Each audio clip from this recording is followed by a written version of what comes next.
Hello all, my name is Krish Naik and welcome to my YouTube channel. So guys, in this video, I'm going to talk about an amazing way of learning data science, which is been applied by many of my subscribers who have recently made transition to the data science industry.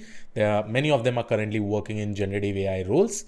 They're specifically solving use cases which involves LLM models and multiple use cases in different domain.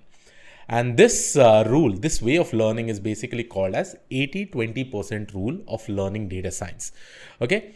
When I probably spoke, and the best feedback that I probably got from my subscribers who have already made a transition, saying that Krish, you have discussed most of the videos in your YouTube channel, which is actually required in the data science industry, right? With those core concepts. And additionally, if you start building more and more, right, you will tend to learn more things and you will be able to make a successful career transition. Now, what exactly is this 80-20% rule of data science? Is this an efficient way of learning data science? Is it a faster way of learning data science? I will be discussing everything about this thing in this specific video. Please make sure that you watch this video till the end. Now, what exactly is 80-20% rule of learning data science? 80%, first of all, will take up 20%. 20% basically implies that you really need to understand the 20% of the core concepts that is required in the data science field, right? Now, when I talk about core concepts, let's say in data science, we have to learn linear algebra. We really need to understand statistics. We need to understand partial derivatives. We need to understand many more things. We need to probably go ahead with Python programming language. We need to understand machine learning, deep learning and all, right? Now, from all these things, and these are very huge. If I probably talk about statistics, if you probably do master of statistics, it is going to take somewhere around 4 to 5 years of time. But for data science, some concepts, some core concepts are specifically required. And the best thing is that whatever videos I have uploaded in my YouTube channel, and this is from the feedback from all the students who have already made the transition, right? They're saying, yes, Krish, these are the core concepts that many people should know. Right? So 20% of the important core concepts you should definitely know. If you think, no, I have to learn each and every topic, let's say in mathematics, in statistics, in linear algebra, in machine learning, everything, then that can be a problem, right? Machine learning also has varieties of machine learning algorithms, but in most of the business use cases, hardly 20% of the core concept are specifically applied, right? Yes, there may be outliers based on the different domains and use cases. So please make sure that whenever you are learning data science, don't think that I have to probably learn each and everything.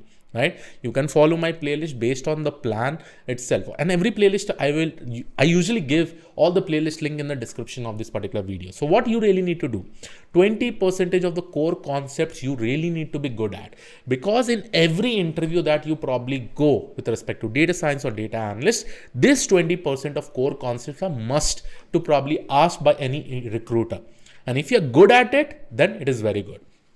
Now, the next thing is that if you know this 20% of core concept, right? And one more important thing, guys, when I say, right, this 20% of core important concepts, right, you should be able to see that how these concepts are applied in the real world scenario, right? This is important because if you miss this connection, trust me, I will definitely say that you have not learned that much. Yes, many people say that, hey, I know this topic, I know that topic, I know this topic, but how you are able to apply the specific thing in a real world use case, if you don't know that, right, it becomes a very difficult thing, right? Let's say in various statistic concepts, in hypothetical statistical analysis, many people know that what this statistical analysis does. But in a real world scenario, how do you apply that? Many people lack in that, right? If I probably talk about machine learning, if I talk about mathematical concepts like partial derivative, if I ask them, hey, why partial derivative is used?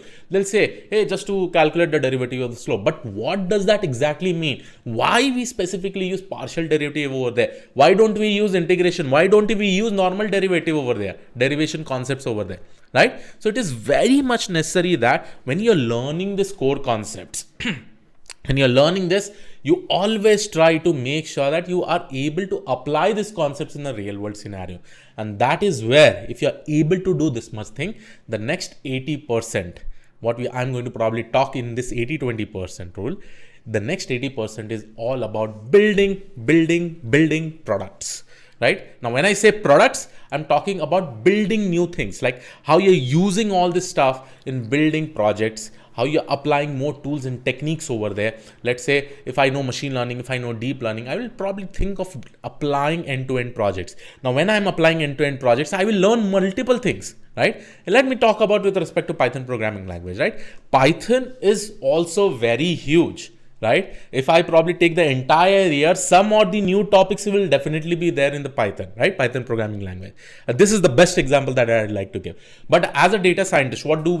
We learn basics of Python. We learn basic data structures of Python. We learn about OOPs. We learn about functions. We learn about inheritance. We learn about polymorphism. We learn about logging functionalities. We learn how we can use Python with SQL. We learn about some of the visualization tools like pandas, NumPy, some of the visualization like Seaborn, Matplotlib and all, right? We use all this because these all concepts are super required with respect to data science. But once you start creating end-to-end project, some more additional thing will be required. At that point of time, you start learning new tools, new libraries, new ways of using Python to build this kind of products, right? That is how learning usually happens in every industry that you go, not only in just in data science, guys. That is what we feel. 20%, the more core products, core parts, core concepts that you really need to focus on, and remaining 80% is all about building, all about practicing, all about creating end-to-end projects. Right? There are multiple ways of creating end-to-end projects with respect to machine learning, deep learning and all, right? Then how we can add MLOps over there? How do we add the best practices that are specifically used in the industry? Let's talk about CI/CD pipeline. What libraries we specifically use over there? Let's say in CI/CD pipeline, we can also go with Jenkins, we can go with GitHub Action, we can go with GitLabs, right? There are multiple things that are available. See, this 80% basically talks about how we can be production ready. How we can specifically prepare ourselves by building this project so that we are ready in the industry, because tomorrow in the industry, we will be working in that specific way. So if you are able to understand this, if your learning pattern is this, right, trust me, your learning also becomes very much faster. Because here they're just not focusing on core concept. I've seen some people who just focuses on core concept. They do not focus on building products. They do not focus on creating end-to-end projects, right? They do not focus on thinking that how we can use the best mechanism of creating an end-to-end project, which is super much beneficial when you work in the industry to create a scalable product, right? So 20% core concept, 80% is building. When you combine them, that becomes 80 to 20% rule of learning data science. And by using this specific rule, trust me, your learning becomes very much easy. Your learning speed also increases exponentially, and your interest definitely increases more and more. And now with the help of Google Bard and ChatGPT, with respect to asking questions, with respect to practicing things, it also becomes very much easy. At the end of the day, with respect to data science, guys, I really want to tell that data science is a field where you really need to learn continuously. You really need to explore multiple things. What we used to use in 2018 and 19, right now we may not be using that. A better version of that has probably come up. So always be prepared. As I said that 100% never you can learn, because every day some new things will be coming. Let it be open source, let it be paid source, let it be new technologies, let it be new updates that may be there, let it be new techniques. So all those things, if it is getting applied and applicable to you in your use cases, you should definitely go ahead with. Because at the end of the day, that streamlines your process of learning, that streamlines the process of implementing things. So I hope you like this particular video. This was it from my side. This was 80 to 20% rule of learning data science. I hope you apply this in your life. And yes, I will provide all the links in the description of this particular video. So thank you. This was it from my side. I'll see you in the next video. Thank you. Take care.